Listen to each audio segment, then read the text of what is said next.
Vaxa stared at the stars through the viewport of her small trading vessel. She had traveled across 3 galaxies but felt more alone than ever. Her violet skin had lost some of its shimmer, and her 4 eyes blinked slowly in the dim light of her control panel.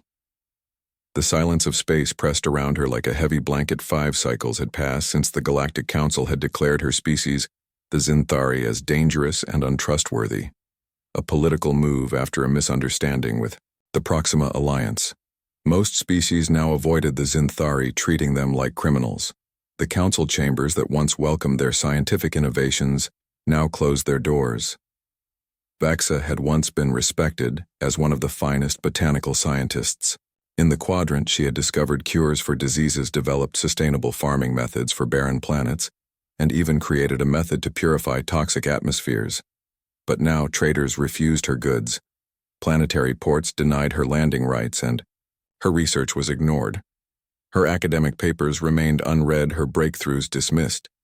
She had accepted her lonely existence, traveling between outer rim planets, selling rare medicinal plants to those desperate enough to trade with a Zinthari. Her ship, the Luminous Petal, was designed for a crew of 6, but she managed it alone. The empty crew quarters sometimes echoed with memories of laughter from better days. The ship computer announced their approach to Kelthus II, a dusty, forgotten mining world where regulations were loose and questions few. Perfect for someone like her who lived in the shadows of galactic society. She prepared for landing, checking her inventory of plant seeds and extracts stored in the specialized containment units that maintained perfect growing conditions. The landing bay was nearly empty, save for a few cargo ships and maintenance droids. The air smelled of fuel and dust as Vaxa stepped onto the landing pad. Her 4 arms carried sample cases while her anti-grav cart floated behind her, loaded with larger specimens. She wore a simple gray bodysuit that covered most of her bioluminescent skin. Though her face remained uncovered, her species naturally emitted a slight electrical field that most found unsettling. The spaceport official barely looked at her documentation, simply waving her through with a bored expression. She was used to this kind of treatment now, invisible except when feared. She set up her temporary shop in the Commerce District, a small rented booth among dozens of others selling everything from stolen tech to exotic foods. The flow of potential customers would divert around her booth once they noticed her violet skin and multiple eyes. She had learned not to take it personally as the local day progressed. She managed to sell a few common medicinal plants to the more desperate buyers. A miner with radiation burns, a child with a respiratory condition, a refugee with an undiagnosed illness. They approached, cautiously, spoke little, and left quickly, credits exchanged for healing. As evening approached, Vaxa prepared to pack up. Her sales had been minimal, barely covering the booth rental. The next day would likely be the same. Then the next. Yet she continued. The alternative was to give up entirely, and she was not ready for that.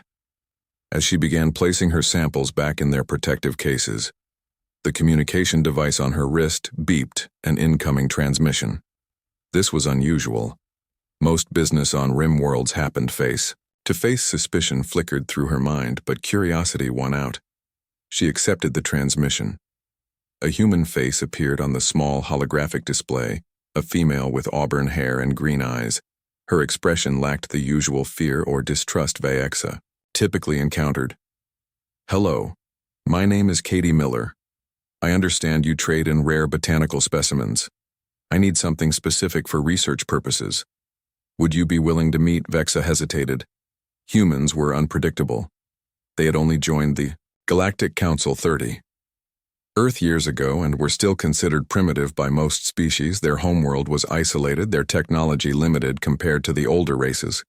But they were also known for their unusual perspectives and lack of prejudice toward new species.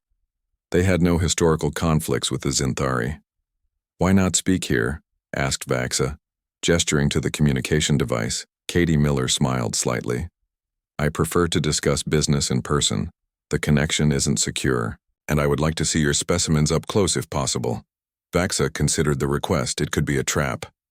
The Galactic Patrol sometimes used such methods to catch Zinthari trading in controlled substances. But she had nothing illegal in her inventory, at least nothing displayed publicly, and humans rarely worked with the patrol. They were too new, too independent. Where and when, she asked finally. A small establishment called the Nebula, just outside the spaceport. In 1 hour, Katie suggested. Is that acceptable? They agreed to meet. Vaexa packed her most valuable specimens, returning them to the security of her ship. She kept only a small case of common samples, things that would raise no suspicions if this meeting turned out to be a trap. She activated the ship's defense systems before leaving, a precaution she had learned from hard experience. The nebula was dimly lit, filled with the murmur of various species and the clinking of drinking vessels. Mining colony establishments all seemed the same across the galaxy. The air was thick with smoke and the scent of various intoxicants. Vaexa spotted the human immediately. She sat alone in a corner booth, her eyes darting around with curiosity rather than suspicion. Katie smiled as Vaexa approached, not flinching at her alien appearance, her 4 arms or the slight electric field that all Xanthari naturally emitted. Most species found it unsettling, but the human showed no discomfort. "Thank you for meeting me," Katie said, gesturing to the empty seat across from her. "I appreciate your time." Vaexa sat down, her 4 hands resting on the table. "I am curious about your request. Human females rarely seek out Xanthari traders. Please call me Katie," the human replied. "I find species titles rather formal, don't you?" She spoke with an ease that surprised Vaexa. Most aliens were stiff and uncomfortable around her kind. "What is it you seek?" Vaexa asked, preferring to get straight to business. Lingering in public places increased the chances of unwanted attention. Katie leaned forward, pushing a datapad across the table. It displayed an image of a delicate blue-green plant with spiraling tendrils and luminescent spores. "I need a sample of nebula moss. It grows only on asteroids in the Castor Belt." Vaexa studied the image with all 4 of her eyes. This was no common request. Nebula moss was a controlled substance. Its spores could be processed into a powerful medicine or a dangerous hallucinogen, depending on the method. The Galactic Council restricted its trade to licensed medical facilities. "Why do you need this plant?" Vaexa asked, her voice melodic but cautious. She watched the human's face carefully, looking for signs of deception. Katie leaned forward, her green eyes intense. "My brother has Keller syndrome. The treatments available on Earth do nothing. A doctor on Proxima Centauri mentioned that nebula moss contains compounds that might help, but no one will trade with humans for it. They say we lack the technology to process it." Safely, Vaexa knew the Yao moss could indeed help with neural conditions like Keller syndrome. The compound neoterpenoid found in the spores had remarkable regenerative effects on damaged nerve pathways. She also knew she had 3 samples in her cargo hold, but giving AI a controlled substance to a human could bring unwanted attention. The risk was significant. "Your brother, this Keller syndrome. What are his symptoms?" Vaexa asked. Katie described the progressive paralysis, the pain, the cognitive decline, all matching the known pathology of the disease. Her knowledge was detailed, suggesting she was either a skilled liar or truly had a brother suffering from the condition. "I cannot sell you nebula moss," Vaexa said finally. "It is too heavily regulated. The penalties are severe." Katie nodded slowly, disappointment clear on her face. She stood to leave, then paused. "Can you show me how to find it myself? Then I have a small ship. I can go to the Castor Belt." The request surprised Vaexa. No one had asked for her knowledge. In years, they only wanted her goods, or they avoided her entirely. Then she saw something in the human's eyes. Determination, love for her brother, willingness to learn, against her better judgment. Vaexa began explaining where to find the moss, how to identify the correct variety, the dangers of the asteroid belt, how to harvest without damaging the delicate ecosystem. The human listened intently, asking intelligent questions, taking notes. 3 hours passed in conversation, their empty cups forgotten. Katie understood concepts quickly, connecting ideas in ways Vaexa had never considered. She asked about Vaexa's research background, seeming genuinely interested in her work, not just the information she could provide. When the establishment began to close, Katie looked at Vaexa with genuine gratitude. "Thank you for teaching me. I understand why your people are renowned scientists now. Your knowledge is incredible." Something warm spread through Vaex's chest, a feeling she had almost forgotten. Appreciation, recognition of her worth. Beyond the transaction, beyond the fear and prejudice, she made a decision. "Come to my ship." Vaxa said the words surprising her as much as they seemed to surprise the human. "I have samples you can have, and I will show you how to process them safely for your brother." Katie looked stunned, her eyes widening. "But are you sure? Won't you get in trouble?" Vaxa stood up, smoothing her gray bodysuit with her lower hands while her upper ones gathered her small sample case. "Perhaps, but your brother suffers, and you have shown more respect for my knowledge than any being I have encountered in 5 cycles. It seems a fair exchange." They left the nebula together, walking through the dimly lit streets of the mining colony, the twin moons of Kelthus. 2 cast a pale blue light over the dusty buildings. Katie kept pace with Vaexis, longer strides, their shadows stretching before them. "You take a great risk for a stranger," Katie said as they approached the spaceport. Why, Vaxa considered the question. "I am not certain. Perhaps I am tired of living by rules created to exclude my kind, or perhaps I simply wish to use my knowledge for good again as I once did." At the ship, Vaxa entered her security codes and the entry ramp lowered with a soft hiss. Katie hesitated at the bottom, looking up at the luminous pedal with a mixture of awe and caution. "Is this your first time on a non-human vessel?" Vaxa asked. Katie nodded. "Yes, we humans are still new to space travel. I have only been off Earth for 3 standard years." The interior of the ship glowed with soft bioluminescent panels, a traditional Zinthari design that mimicked their homeworld's natural lighting. The air was humid, rich with the scent of growing things. Katie looked around with undisguised wonder as Vaexa led her through the main corridor. "This is beautiful," she said, reaching out to touch a wall panel, then pulling back unsure. "Is it alive?" "Not the panels themselves," Vaexa explained, "but they contain cultivated microorganisms from my homeworld. They provide light without heat or energy consumption. A symbiotic relationship." She paused, realizing she was sharing information freely, something she had not done in a long time. The main laboratory occupied what had once been the ship's communal area. Now it was filled with growing stations, incubation chambers, and analysis equipment. Plants of all varieties filled the space. Some familiar to most species, others so rare that only a handful of botanists would recognize them. Katie moved slowly through the room, careful not to touch anything.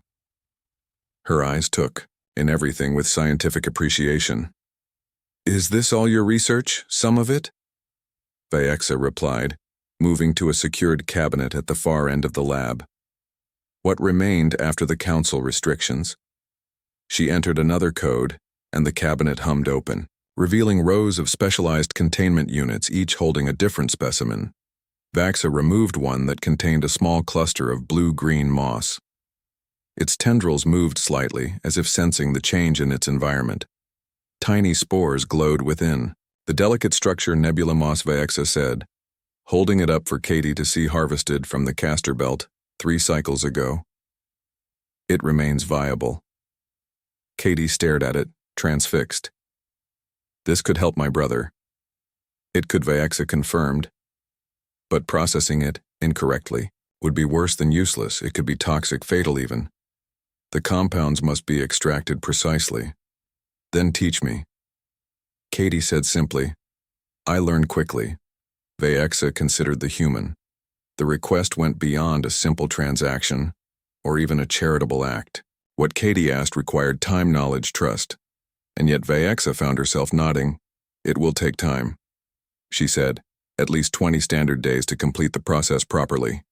Is your ship nearby?" Katie nodded. "I have a small research vessel docked, 3 bays over. Then bring what you need for an extended stay." Vaexa suggested. "We will begin tomorrow.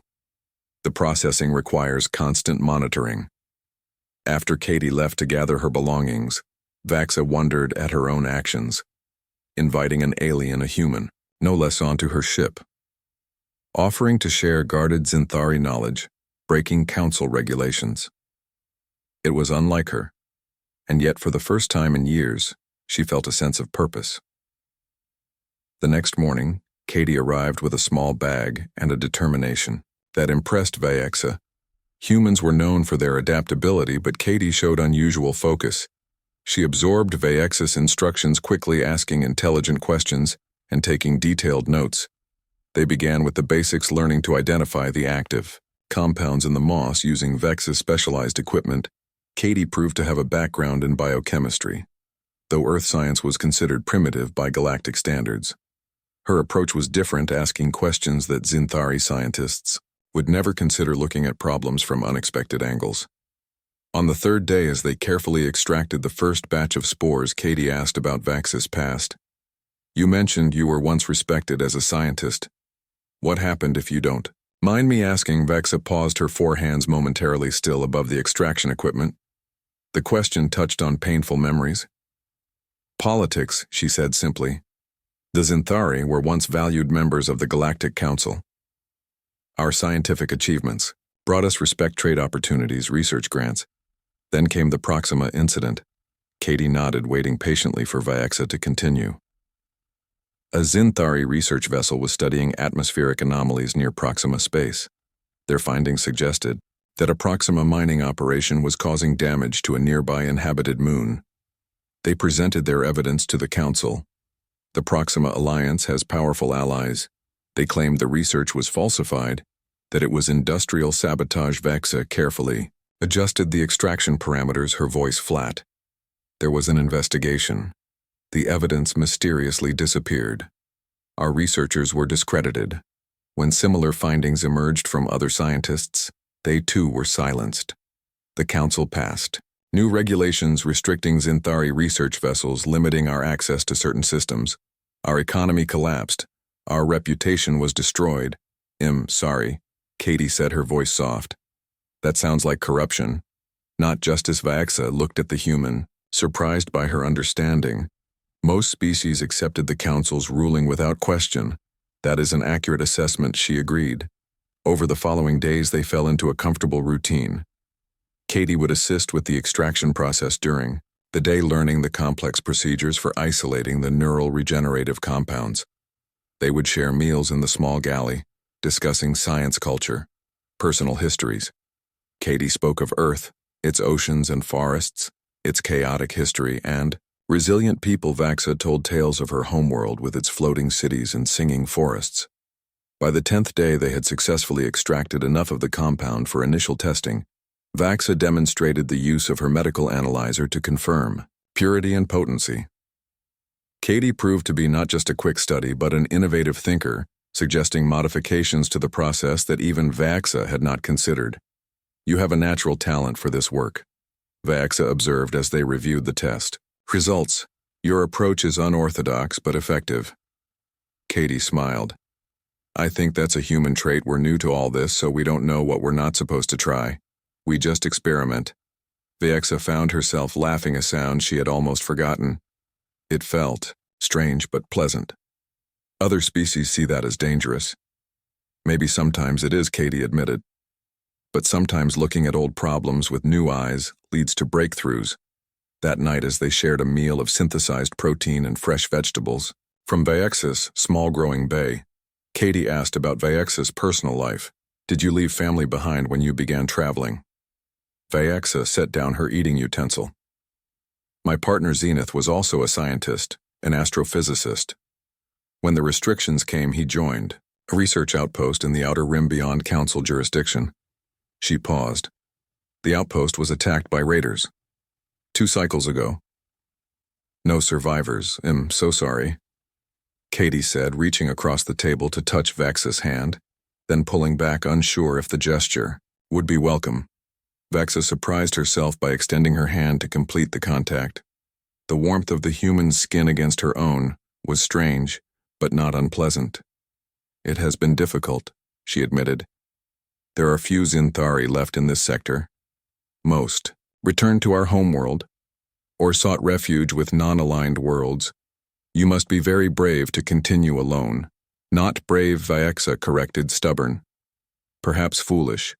I believed my work was too important to abandon, even when no one valued it anymore." Even Even when I began to doubt its worth myself, your work is important, Katie insisted with unexpected intensity.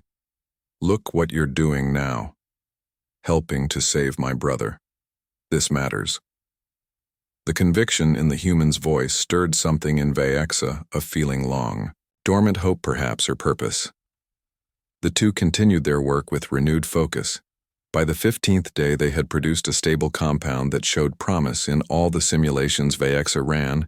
Katie had learned to operate most of the lab equipment, with surprising skill adapting quickly to technology centuries beyond Earth development. Do you think it's ready? Katie asked as they examined the final test results. Nearly Vaexa replied, we need to ensure the delivery method is appropriate for human physiology. She brought up a holographic display of human neural structures. Your species is similar to many humanoid types, but there are differences that must be accounted for. The compound must reach the affected nerve clusters without damaging surrounding tissue. They worked for another 3 days refining the delivery system, Katie sharing her brother's medical records to help calibrate the treatment, Vaexa using her knowledge of cross-species medicine to ensure safety. They barely slept, focused entirely on their work. Earth would welcome your knowledge, Katie said with certainty. We don't share the Council's prejudices, and frankly, we need help. We face environmental challenges, medical issues that our technology can't solve. Your research could make a real difference. Vaexa looked away, her 4 eyes blinking in sequence, a sign of deep thought among her people. The offer was unexpected, tempting. Dangerous Earth was technically part of Council space, though its status was still probationary. Going there could be seen as defiance of Council restrictions. And yet, I will consider it, she said. Finally, it would require preparations. Security measures, Katie nodded, understanding the implications. I should return to Earth immediately. My brother needs this treatment, but I could come back or send a secure communication when it's safe. They parted the next day, Katie boarding her small research vessel with the precious cargo Vaexa watched from the landing bay as the human ship lifted off, disappearing into the dusty sky of Kelthis II. She felt strangely hollow, as if something valuable had been taken from her. Not just companionship, but possibility. The next 20 days passed slowly. Vaexa continued her trading, making minimal sales enough to maintain her ship and supplies. She found herself thinking often of the human, of their conversations, of the respect Katie had shown her.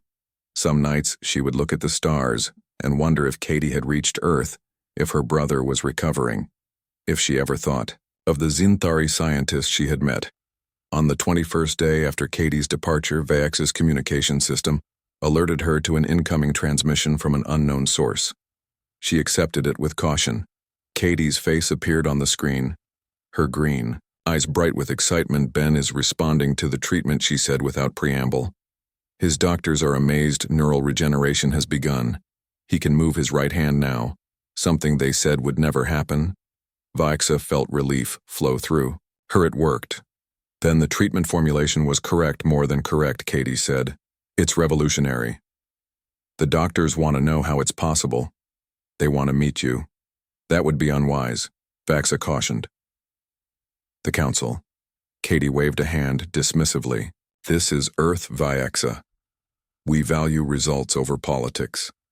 My university has offered you a research position, full funding, your own laboratory. Protection, Vaexa hesitated. Earth was far from the centers of Council power, but not beyond their reach.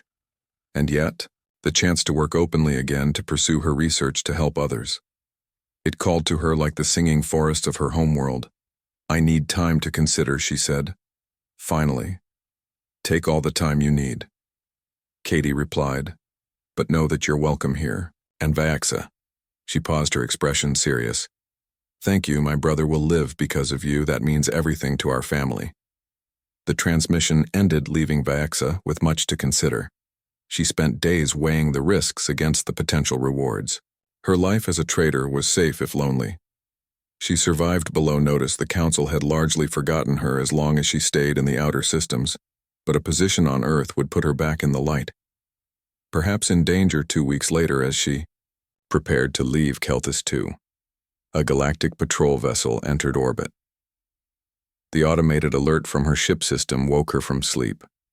Her heart raced as she checked the patrol patterns.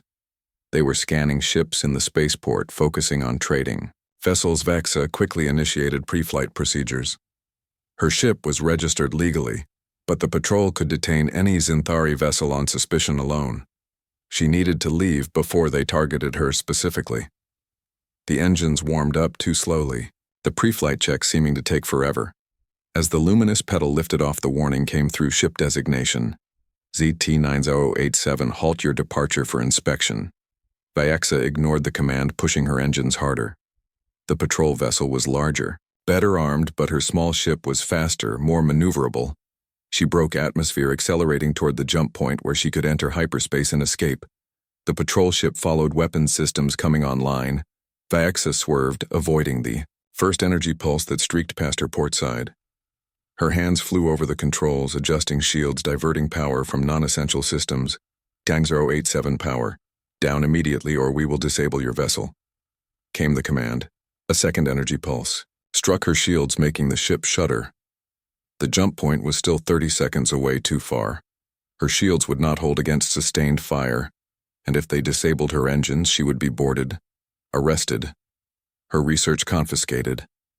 She would disappear into a council detention center, like so many others in Thari.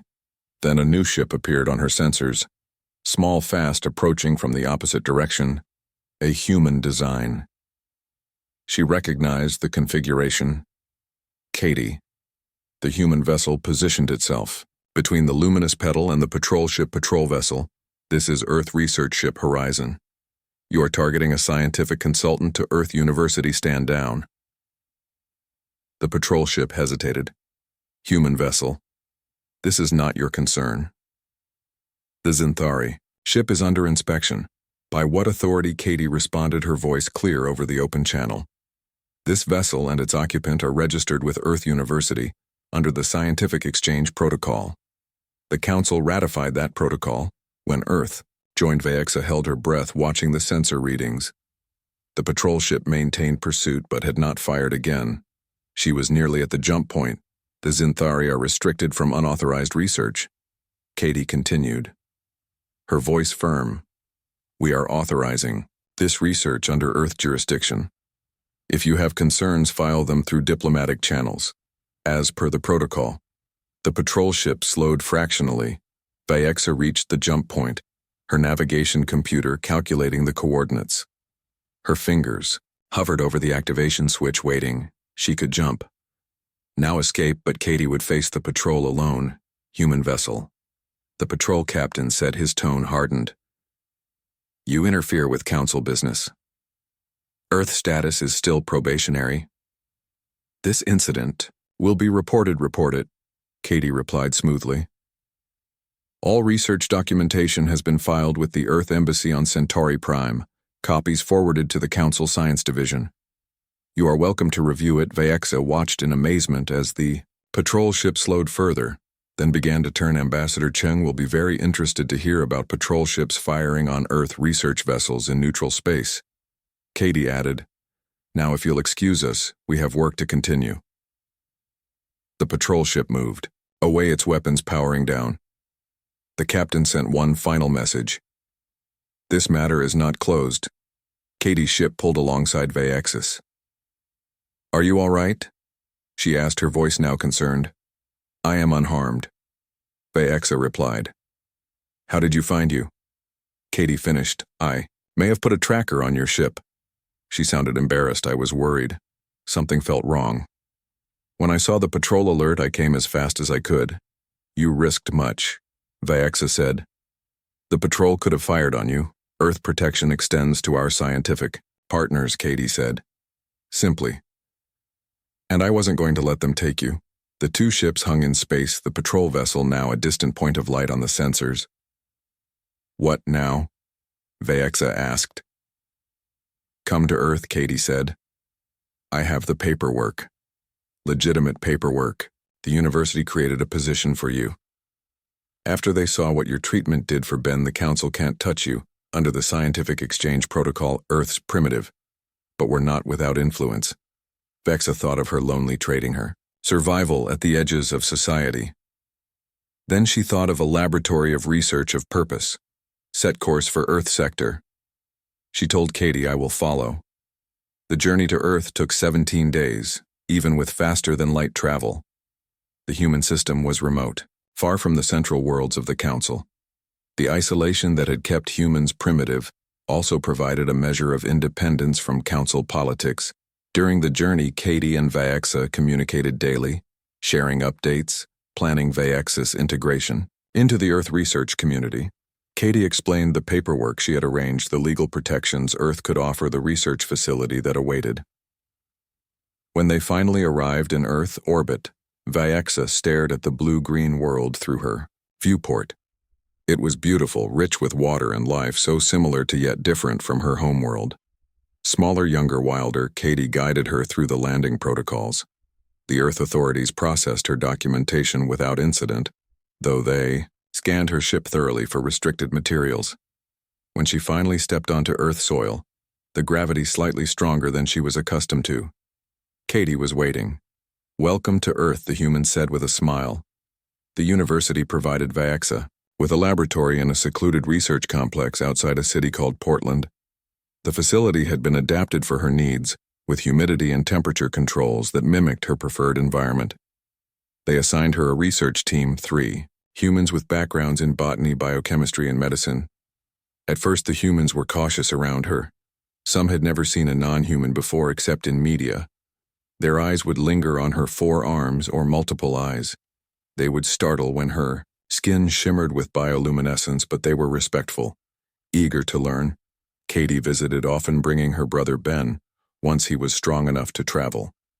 The young human male walked with a slight limp, but showed remarkable recovery. His neural pathways regenerating thanks to the Nebula Moss compound. Your treatment saved his life. The doctors said it would take years for this level of recovery, if it happened at all.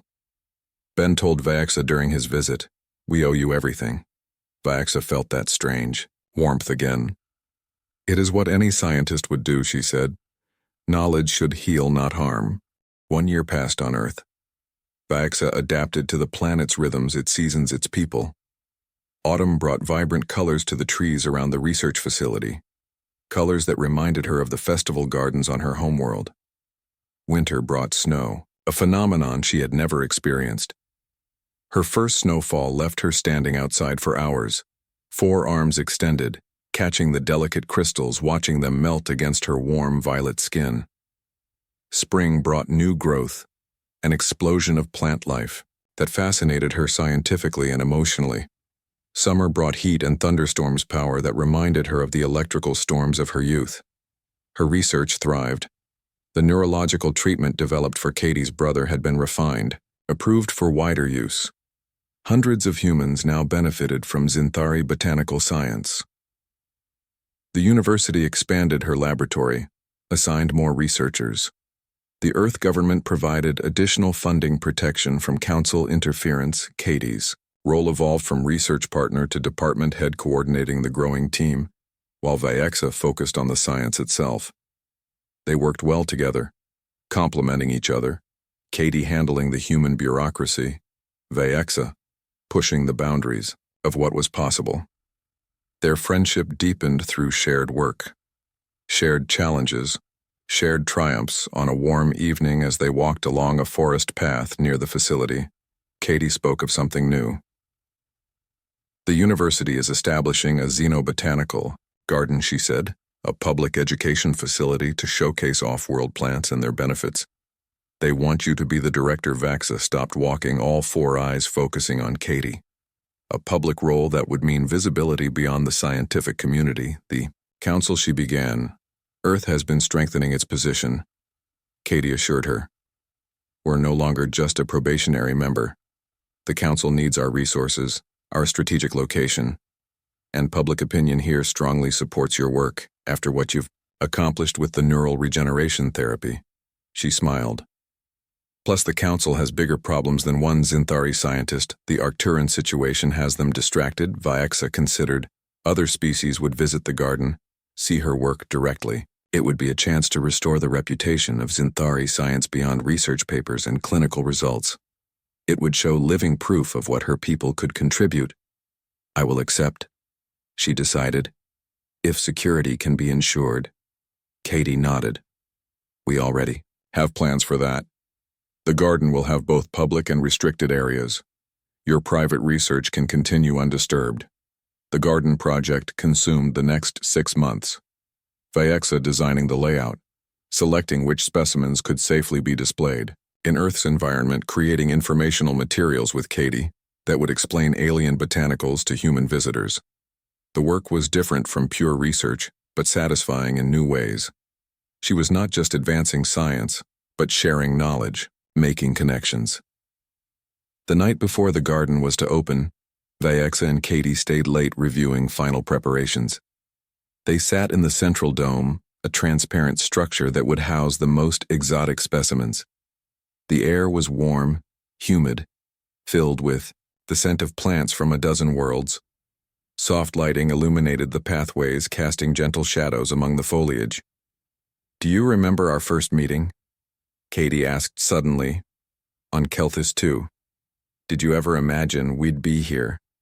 Vaxa laughed a sound that now came easily to her. Never. My plans extended only to surviving the next cycle, finding enough trade to maintain my ship, avoiding the patrol, and now you're opening the first xenobotanical garden on Earth. Katie gestured to the space around them. Your research has helped hundreds. Your papers are studied in universities across the planet. It is still difficult to believe, Vyexa admitted. Sometimes I expect to wake and find myself back on my ship alone. Katie reached out, taking one of Vyexa's hands in her own, a gesture that had become familiar, comfortable over their time together. You're not alone anymore, she said softly. And you won't be. Something in her voice made Vyexa look at her more closely. The human had become essential to her life, a constant presence, a source of strength, understanding, companionship. But there was something more. Something Vaxa had not allowed herself to recognize Katie. She began, uncertain how to express what she was feeling. The human moved closer, her free hand gently touching Vyexa's face. I know, she said. We're different species, different worlds, but I care for you. Vyexa. More than as a colleague. More than as a friend. Vyexa felt her skin shimmer with emotion, the bioluminescence responding to her heightened state. Such connections between species were rare, complex, not forbidden, but challenging. I care for you also, she admitted. But there would be difficulties. Katie smiled. We solve difficult problems every day. This would just be one more puzzle to figure out together. The xenobotanical garden opened to great acclaim. Human visitors marveled at the alien plants, at their colors, scents, properties. Many came specifically to see the Zinthari scientist, whose work had helped so many, the Earth media covered. The opening spreading awareness of Vyexa's research beyond the scientific community. 3 months after the opening, a new ship arrived in Earth orbit. A Zinthari vessel, the first to openly visit Earth in 5 cycles. Vyexa received the notification, with surprise, concern, hope. The ship requested permission to land at the research facility, specifically asking for her. When the ship settled on the landing pad, Vyexa waited with Katie and a security team. The entry ramp lowered, and 3 Zinthari emerged. Their violet skin shimmered in Earth's sunlight, their forearms held in the traditional greeting position. Vyexa recognized the lead figure immediately. Terrace, she whispered, her former colleague friend from her home world. The Zinthari approached, stopping at a respectful distance. Vyexa of the Luminous Vine clan. Terrace said formally, using her full name. We bring greetings from home. Vyexa stepped forward, returning the formal greeting. I am surprised to see you here, Terrace. The council. Things are changing, Terrace replied. The council has been forced to reconsider many positions. The Arcturan dispute revealed corruption at the highest levels. Many of those who orchestrated the campaign against our people have been removed. This was unexpected news. Vyexa felt Katie move beside her, offering silent support. What does this mean for our status, she asked. The restrictions are being reviewed, Terrace said. Many have already been lifted. Research vessels may once again operate in Council space. Our scientists are being invited to return to collaborative projects, and he hesitated, looking at the human beside Vyexa. Your work here has been instrumental in this change. Your papers, your treatments, the success of this facility. It provided evidence that could not be dismissed. The human support was significant. Katie spoke for the first time. Earth believes in scientific exchange. She said simply, "We judge by results, not politics." Terrace inclined his head in acknowledgement. "The Council has sent us to formally invite you to return to the homeworld, to share your research directly, to help rebuild our scientific community." Vexa felt as if the ground had shifted beneath her feet. Return home. After all this time, after establishing a new life, here the thought was both tempting and terrifying. She looked at Katie, saw the concern in her human friend's eyes. "I have commitments here," Vexa said carefully. "My research, my team, the garden. We understand." Terrace replied, "This is not a demand, merely an invitation. The Council extends formal apologies for the treatment you received. They offer restoration of your scientific status, all privileges, all restrictions on your work lifted. You would be honored, not hidden. Such formal recognition would once have meant everything to Vyexa, validation of her work, her worth. But now she looked at what she had built here. The garden, the laboratory, the team of humans who had accepted her, respected her, learned from her. She looked at Katie, who had changed. "Everything, I need time to consider," she told Terrace. Of course, the Zinthari delegation would remain for 10 Earth days. They had much to discuss, many developments to share. Terrace and his companions would stay at the research facility if permitted. That night, Vyexa sat with Katie in her quarters, a space adapted for Zinthari physiology, but decorated with both alien and Earth items. A home she had created for herself. "They want me to return," she said. Still processing the news, Katie nodded, her expression carefully neutral. "It's what you wanted for so long. Recognition, restoration of your status." Vyexa studied her friend, seeing the effort it took for Katie to remain calm. "What do you want?" she asked directly.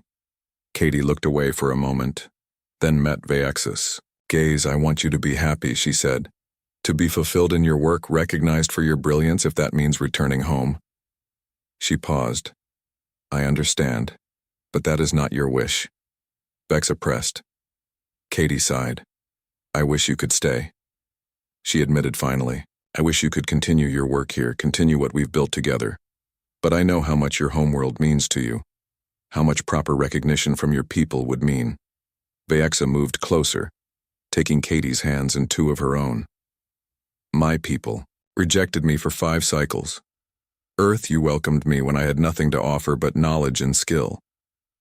You," she hesitated. "You saw value in me when no one else did." "I saw you," Katie corrected.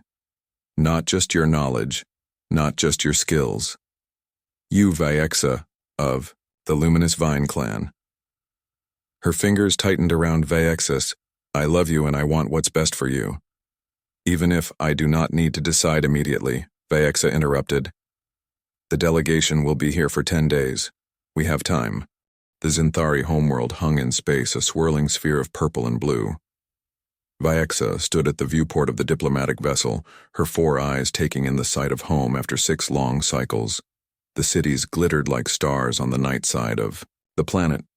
The vast forests shimmered with bioluminescence, visible even from orbit. She felt a complex mix of emotions: anticipation, anxiety, hope. Katie stood beside her, their shoulders touching, a silent presence of support. The human had insisted on accompanying Vyexa on this journey, despite the challenges, despite the risk. No Zinthari had ever brought a human to the homeworld. The Council had approved it reluctantly as part of the new scientific exchange program. "It's beautiful," Katie said, softly, "like nothing I've ever seen." "It is," Vyexa agreed. "Though different from my memories, the northern continent," she pointed, "has more illumination than I recall. New developments, perhaps." The ship began its descent, cutting through the upper atmosphere. In a controlled burn. The pilot, a Zinthari diplomat named Malorn, provided commentary as they approached the capital city. The Central Science Academy has been expanded. He explained new research centers built after the council reforms. The Botanical Division where you will present your work is there. He pointed to a cluster of crystalline structures set among cultivated forests as they landed in the diplomatic port. Vyaxa saw the welcoming committee. A group of Zinthari officials, their formal attire indicating high status. Among them, she recognized several former colleagues, scientists who had once worked alongside her before the restrictions. Some she had thought lost to her forever. The Earth-human ambassador was there as well, a tall woman named Alicia Patel, who had helped negotiate the scientific exchange program. She stood slightly apart from the Zinthari officials, but her presence was significant, a symbol of Earth's growing influence in galactic affairs. Malorn led them down the boarding ramp. The gravity of the homeworld felt familiar to Vaxa, though she saw Katie adjusting her stance, compensating for the difference. The air was richer in oxygen than Earth, slightly humid, carrying the scent of the singing forests that surrounded the city. Vaxa of the luminous Vine clan, the lead Zinthari official, said formally, "We welcome your return to the homeworld. The council extends greetings and appreciation for your contributions to science." The words were formal, proper, but Vyaxa noted the lack of warmth. The official acknowledgement, but not true welcome. She inclined her head in response, accepting the greeting without showing emotion.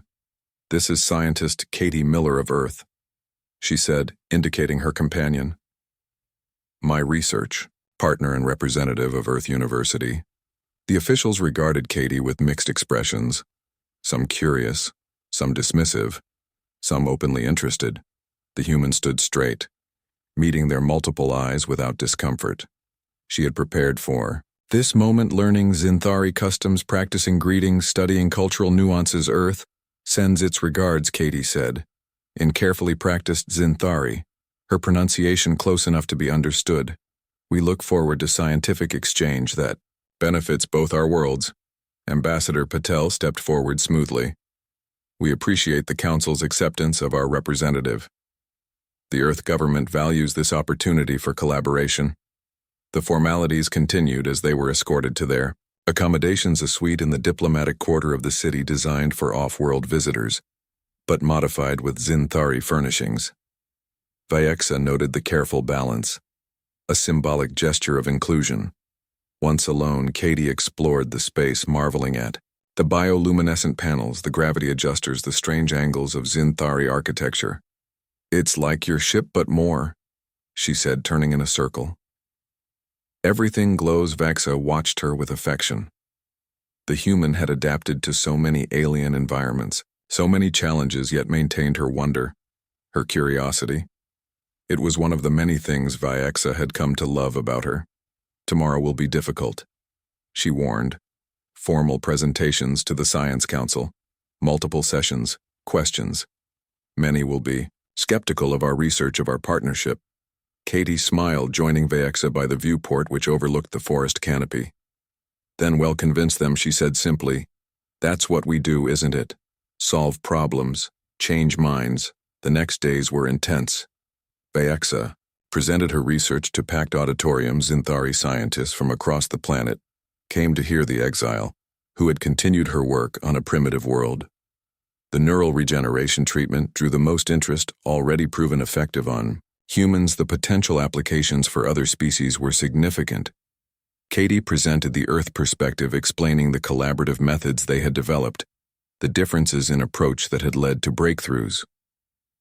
At first, the Zinthari scientists listened with polite skepticism, but as she demonstrated her knowledge, her understanding of complex botanical principles, the skepticism gave way to grudging respect. Then genuine interest, questions, came rapid and challenging. The Zinthari scientific community was not easily impressed. Their standards were exacting, their knowledge vast, but Vyaxa and Katie had prepared, answering with confidence, supporting each other seamlessly. One elderly scientist rose during the third session. Her skin had faded to pale lavender with age, her movements slow but deliberate. "I knew your predecessor," she said, addressing Vyaxa. the great Zoril, who pioneered the study of neural interactive botanicals. He would be proud of what you have accomplished, even more proud of how you accomplished it. Maintaining scientific integrity, despite political interference, is the mark of a true scientist. A murmur ran through the auditorium. The reference to political interference was bold, a direct acknowledgement of what had been done to the Zinthari scientific community. Vyaxa felt a wave of emotion, gratitude, validation, a sense of coming full circle. "Thank you," she said simply. "I carried his teachings with me, even in exile." The formal presentations gave way. To working sessions, Vyaxa and Katie collaborated with homeworld scientists, sharing data methodologies, samples, ideas flowed freely, the initial resistance fading as mutual respect grew. Earth approaches, while technologically simpler, often offered novel perspectives. Zinthari precision and deep knowledge provided structure. In the evenings, they explored the capital Vyaxa, showing Katie the wonders of her world. The singing forests, where plants communicated through subtle electrical impulses, creating harmonies that changed with the seasons. The floating markets where goods from across the planet were traded. The ancient learning centers where Zinthari had studied the natural world for thousands of years before reaching the stars. Katie absorbed it all, asking questions, making connections, seeing patterns that even Vyaxa had missed. The human perspective, fresh unbound by Zinthari traditions, offered new insights. On the 10th day, they received a summons from the High Council. The governing body of the Zinthari people rarely met with individuals but had requested a private audience. Such an honor was unprecedented for a returning exile, especially one accompanied by an alien. The council chamber was vast, a circular space with crystalline walls that shimmered with bioluminescence. The 7 high counselors sat in a semicircle, their formal robes indicating their status, their age evident in their faded skin and deliberate movements. They were the oldest, wisest members of Zinthari society. Their decisions shaped the future of their people. Vyaxa and Katie stood before them, feeling the weight of history. Tradition, expectation, scientist Vyaxa. The first counselor began. "We have reviewed your research, your presentations, your proposed exchange program. We find merit in your work. The neural regeneration treatment alone would justify restoration of your status, but there is more at issue here." He looked at Katie directly. "The human presence here represents a new path for our people. For too long, we have allowed the Galactic Council to dictate our interactions with other species. We have accepted isolation, restrictions, limitations. But recent events have shown the danger in such compliance." Vyaxa waited, sensing there was more. The counselors exchanged glances, a silent communication before the first continued.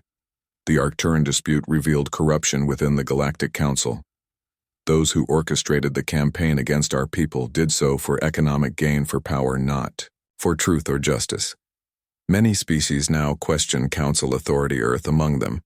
Katie nodded but remained silent, understanding that this moment belonged to the Zinthari, that her presence was significant, but her voice not yet required. "We propose expanding your exchange program," the second counselor said, "not merely between Earth and Zinthari, but to include other species, other worlds who seek independence from Council corruption. A network of scientific cooperation outside traditional channels." This was far beyond what Vyaxa had expected. A political dimension to what she had envisioned as primarily scientific exchange. The implications, she began, are significant, the first counselor acknowledged. There would be risk, council disapproval perhaps, sanctions. But there would also be opportunity, growth, knowledge shared freely without political interference, the very essence of true science. Vyaxa looked at. Katie saw the spark of excitement in her eyes, the recognition of possibility. This was why the human had been included in this meeting, not merely as Vyaxa's companion but as Earth's representative. Earth has already demonstrated willingness to challenge council restrictions. Katie said carefully, "We value knowledge cooperation over political expediency. Our government would likely support expanded scientific exchange, especially if it includes medical advancements like the neural regeneration treatment.